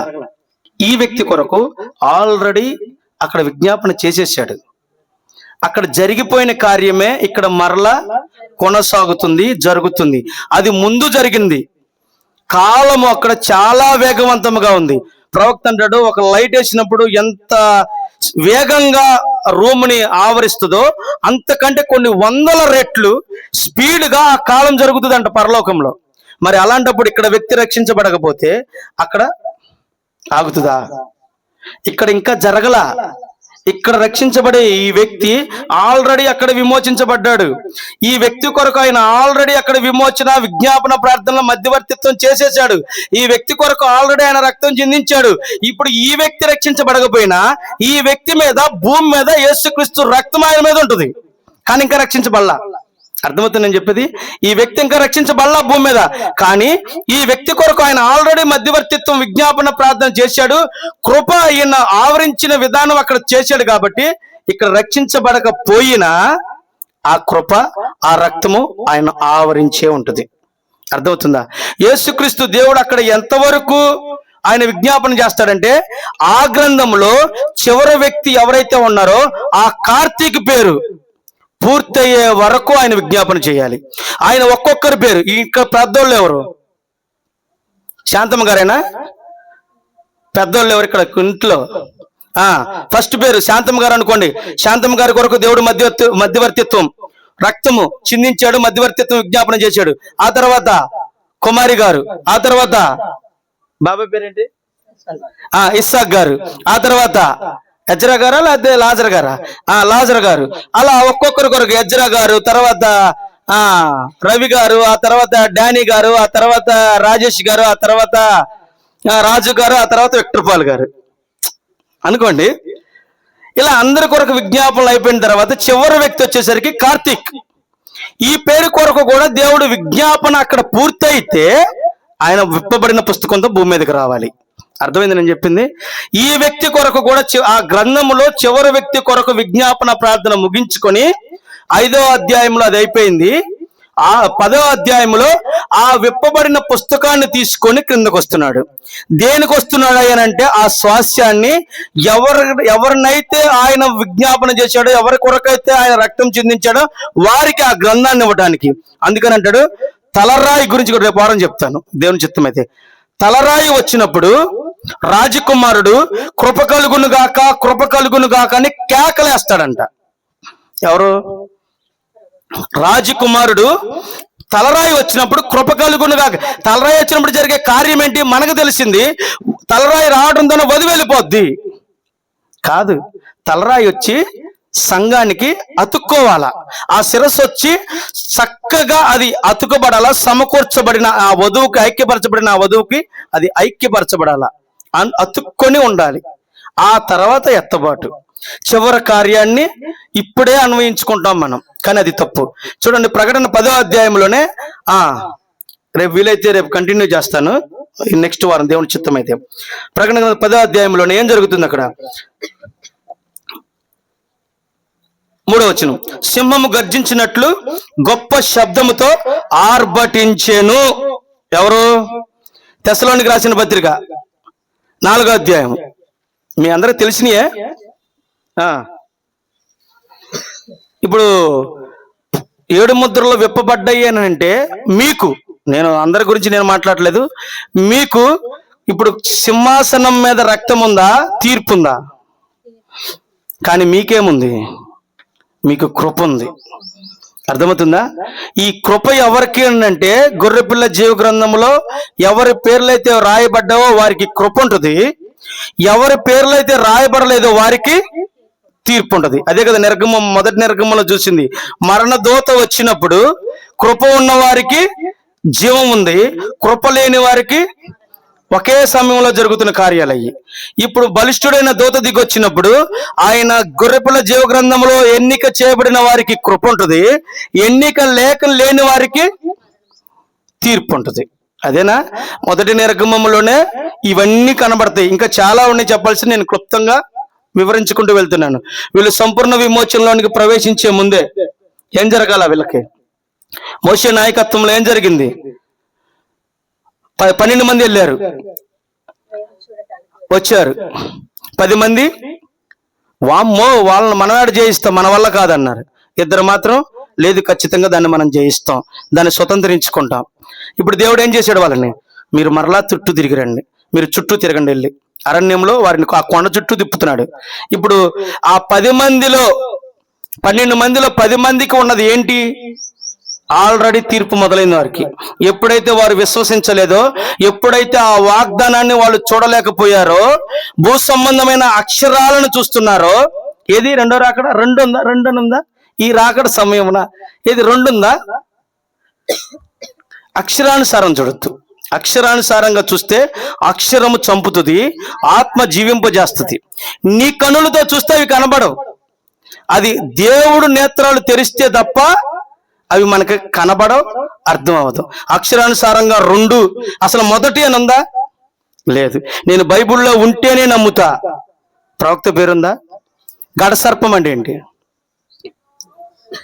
గడసర్పం అంటే ఉందా బైబిల్లో? బైబిల్లో గడసర్పం అంటే రోమ్ ఉందా? క్రూర మృగం అమెరికా ఉందా బైబిల్లో? ఎలా నమ్ముతున్నాం? ప్రవక్త చెప్పాడు. మరి ఎవరు చెప్పారు? పోపు చెప్పాడా? ఇవి చెప్పింది ప్రవక్తే కదా. అయితే ప్రవక్త చెప్పిన 2 నాణ్యాలను, ఒక నాణ్యాన్ని 2 పక్కల చూస్తే గాని ఆ దేవుని యొక్క ఉద్దేశం బయలుపాటు మనకు అర్థం కాదు. ఒక పక్క చూసి ఆ ప్రవక్త చెప్పాడు, చివరి వ్యక్తి రక్షించబడే వరకు సింహాసనం మీద రక్తం ఉంటుంది. చివరి వ్యక్తి రక్షించబడేది భూమి మీద కాదు, అక్కడ రక్షించబడాలా. చివరి వ్యక్తి కొరకు విజ్ఞాపన జరిగేది భూమి మీద కాదు, మధ్యవర్తిత్వం చేసేది భూమి మీద కాదు, అక్కడ. ఆ రకంగా చూసుకుంటే ఆయన వచ్చేస్తే ఇప్పుడు రక్షించబడలా, ఆ రక్తం ఇప్పటికీ పనిచేసిద్దా? మరి యేసుక్రీస్తు 2000 సంవత్సరాల క్రితం రక్తం చెందిస్తే అది ఇప్పుడు మనకు పనిచేయట్లా? దీన్ని నమ్ముతాం కానీ ఆయన మన కొరకు చేసిన విజ్ఞాపన ప్రార్థన, మనల్ని రక్షించడానికి ఆయన చేసిన మధ్యవర్తిత్వం, కృపా సింహాసనం ఇప్పుడు మనకు లేదా? కానీ అది న్యాయ తీర్పు సింహాసనమే, కానీ మనకు మాత్రం అది కృపా సింహాసనం. ఎవరికంటే గొర్రెపిల్ల జీవ గ్రంథంలో పేరున్న వాడికే. ఎందుకంటే ఆల్రెడీ వాడి కొరకు విజ్ఞాపన చేశాడు కాబట్టి. చేయకపోతే వాడు ఒకవేళ నమ్మినా నా కృపా సింహాసనమే, నా కొరకు ఆయన రక్తం చించాడు నమ్మినా లేదు. కానీ అది ఆయన చేసి ఉంటే అతను ఈ భూమి మీద ఎలాంటి బలహీనతల్లో చిక్కుకొని పోయి ఉన్నా ఖచ్చితంగా దేవుడు అతని మృతులలో నుండి లేపాల్సిందే. ఎందుకంటే అతన్ని దేవుడు ఆల్రెడీ ఎన్నిక చేసుకున్నాడు, ఏర్పరచుకున్న వారు మోసపోతారు కానీ ఎన్నిక చేయబడిన వారు మాత్రం మోసపరచబడరు.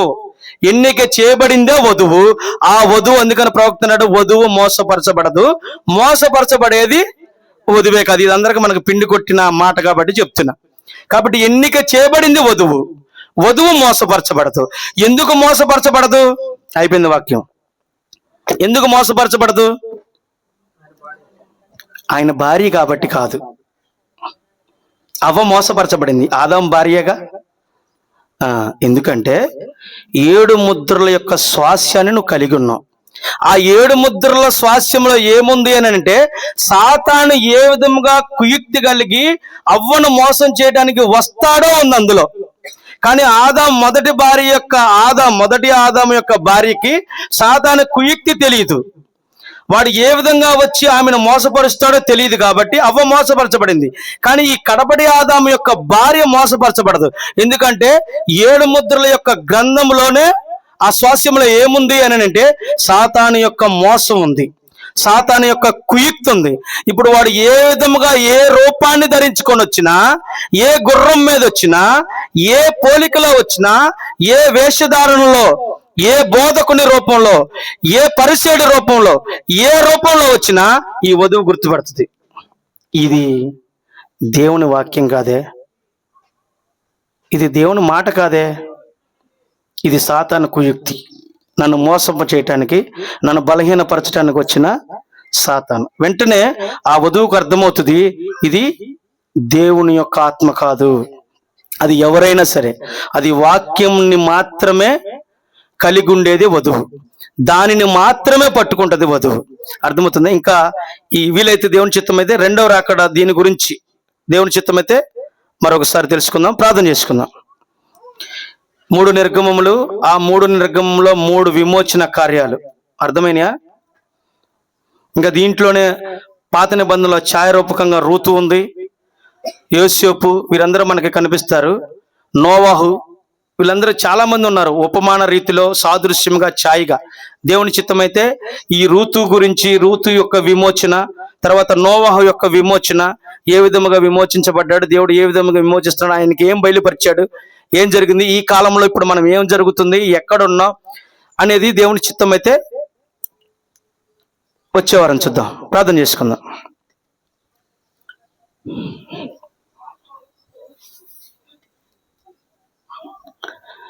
ప్రార్థన చేసుకుందాం కొద్ది నిమిషాలు. దేవుడు నీ కొరకు చేసిన ఆ విమోచన కార్యము, సంపూర్ణ విమోచనలోనికి నిన్ను ప్రవేశపెట్టాడు. ప్రభువా, నేను దాన్ని జయించాలి, సంపూర్ణ విమోచనలో నా శత్రువుని జయించాలని మీరు తెలియజేశారు. నా శత్రువు అంటే నా శరీరం అని నాకు అర్థమవుతుంది. దాన్ని నేను మొట్టమొదటిగా దాన్ని జయించాలి. నేను నమ్ముతున్నాను, నేను సంపూర్ణ విమోచనలో ప్రవేశించాను అని. ఇప్పుడు శత్రువుని జయించే శక్తిని మీరు నాకు అనుగ్రహిస్తారని నేను నమ్ముతున్నాను. నా వెనుక ఉండి నన్ను బలపరుస్తున్నారని నేను నమ్ముతున్నాను.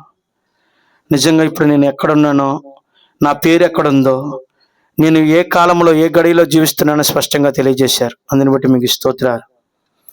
అందరూ కొద్ది నిమిషాలు ప్రార్థన చేసుకుందాం. మౌనంగా ఉండొద్దు, ప్రార్థించాం. ప్రార్థన చేయాలి. ప్రార్థన చేసుకుందాం. సహోదరుడు రాజేష్ వచ్చి ప్రార్థన చేస్తాడు.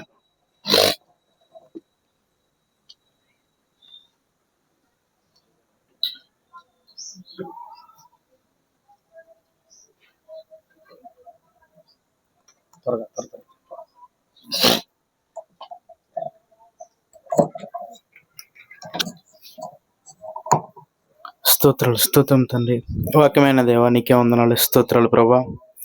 గడిచిన నాయన నీ కూడికి నిమిత్తం నాయన నీవు మమ్మల్ని ఇక్కడ ఏర్పరచుకొని ఉన్నావని మేము నమ్ముచున్నాం ప్రభా.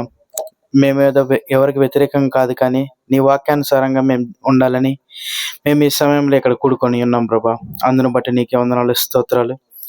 పాడిన పాటల ద్వారా, విన్న వాక్యం ద్వారా నాయన మీరు మా కొరకు చేసిన ప్రతి పనిని నాయన మీరు మాకు వివరంగా చూపించి ఉన్నారు నాయన. దాన్ని విని వదిలేయడం కాదు, కానీ దాన్ని మేము గుర్తుంచుకొని దాని ప్రకారం నాయన ఇంకా మేము నాయన వాక్యంలో ఎలా ఎదగాలనేది నీవు చూపిన ప్రకారంగా మేము ఉండాలని మేము ఆశపడుచున్నాం ప్రభా. అటువంటి ఆశను, తృప్తిని నాయన మాకు తెలియజేయండి. అలాగే జరగబోతున్నాం నాయన ఆరాధనలో కూడా మీరే తోడుగా ఉండి, ఇంకా నాయన మేము ఎటు వెళ్ళాలో నాయన మా గమ్యాన్ని మీరు మాకు చూపించమని, జరిగిన ఆరాధన అంతటిని మీ మహిమార్థమై జరిగిందని మేము అనుకుంటున్నాం తండ్రి. అందును బట్టి నీకే వేలాది వందనాలు, కృతజ్ఞతాస్తుతులు చెల్లించుకొనుచు మా ప్రభువును రక్షకునైన నజరేయుడైన యేసుక్రీస్తు నామములో అడిగి వేడుకొంచున్నాం మా తండ్రి. ఆమేన్. పరిశుద్ధుడ యేసయ్యానికి స్తోత్రాలు. ఈ ఆరాధన ప్రారంభం నుంచి ముగింపు వరకు మీరు అధ్యక్షత వహించారు తండ్రి. ఈ ఆరాధన మీ నామానికి మహిమకరంగా, మందిరికి ఆశీర్వాదకరంగా మీరు మార్చారని మేము నమ్ముతున్నాం తండ్రి. నీ వాక్యంలో మేము అందరం బలపరచబడినట్లు కృప చూపించండి. మాకు ప్రధాన కాపరిగా మీరు నడిపించండి తండ్రి. మనుషుల చేత మేము అభిషేకించబడటం కాదు, కానీ అది మీ అభిషేకమై ఉందని మేము నమ్ముతున్నాం తండ్రి. మీకు స్తోత్రాలు. బాప్తిస్మ యోహానును ఎవరు అభిషేకించలేదు, యేసుక్రీస్తుగా ఉన్న మిమ్మల్ని ఎవరు అభిషేకించలేదు, పౌలుని ఎవరు అభిషేకించలేదు తండ్రి. మీకు స్తోత్రాలు. ఈ కాలంలో మేమందరం కూడా మనుషుల యొక్క అభిషేకం కింద మేము లేము, కానీ మీ అభిషేకం క్రింద మేము ఉన్నామని మేము నమ్ముతున్నాం. మీ చిత్తాన్ని, మీ ప్రణాళికను మా పట్ల జరిగించి మీరు మాత్రం మహిమ పొందమని, వధువు ఇక్కడికి ఎక్కిరమైనటువంటి శబ్దమును వినున్నట్లుగా కృప చూపించండి. ఆ వధువులో భాగముగా మేమందరము ఉన్నామని మేము విశ్వసిస్తున్నాం. దానిని మేము చూచుటకు మీ కృప చూపించి మీరు మాత్రం మహిమ పొందండి. ఇక్కడ ఉన్నటువంటి నీ కుమారులు, కుమార్తెలు ఎవరైతే అనారోగ్యంతో, అసమాధాన పరిస్థితుల్లో, ఆర్థిక ఇబ్బందులతో బాధపడుతున్నారో వారందరినీ ప్రభువైన యేసుక్రీస్తు నామములో స్వస్థతను అనుగ్రహించండి. సమాధానకర్తగా మీరు వారిని సమాధానపరిచి ఆర్థికంగా సంపన్నుడిగా వారిని బలపరచమని సన్నిధిలో ప్రార్థిస్తూ మమ్మల్ని అందరినీ మీ బలిష్టమైన చేతులకు అప్పగిస్తూ ప్రభువైన యేసుక్రీస్తును మీ నామంలోనే ప్రార్థిస్తున్నాము తండ్రి. ఆమేన్. పరము నుండి భువికి దిగి వచ్చిన యేసయ్య వ్యర్థము కాలేదు. పరము నుండి భువికి దిగి వచ్చిన యేసయ్య వ్యర్థము కాలేదు. నీ మరణ శ్రమలతోనే పోరాడి గెలిచితివయ్యా, పోరాడుటే నాకు నేర్పితివయ్యా, శ్రమలతోనే పోరాడి గెలిచితివయ్యా,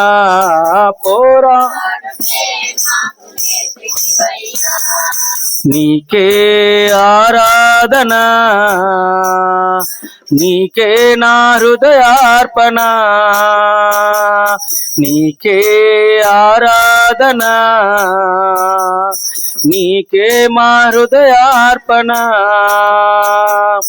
నాతో నీవు నీతో నేను ఒకటై ఉన్నాము, నాతో నీవు నీతో నేను ఒకటై ఉన్నాము, నా దేవ నీవే కదా, నా దేవ నీవే కదా, మము నడిపే దైవము, మము నడిపే దైవము, మము నడిపే దైవము, మము నడిపే దైవము, నీకే ఆరాధన, నీకే నా హృదయార్పణ, నీకే ఆరాధన, నీకే మా హృదయార్పణ. ప్రభువైన యేసుక్రీస్తు యొక్క ప్రేమ, ఆయన కృప, సమాధానము, అన్యోన్య సహవాసము ఇప్పుడును ఎల్లప్పుడును ఇక్కడ కూడి ఉన్న మనకు, లోకములో ఉన్న ఆయన వధువుకు, రాలేక వెనకబడినటువంటి బిడ్డలకు సదాకాలము తోడై ఉండి నడిపించునుగాక. ఆమేన్, ఆమేన్. అందరికీ వందనాలు. God bless you. షలాం.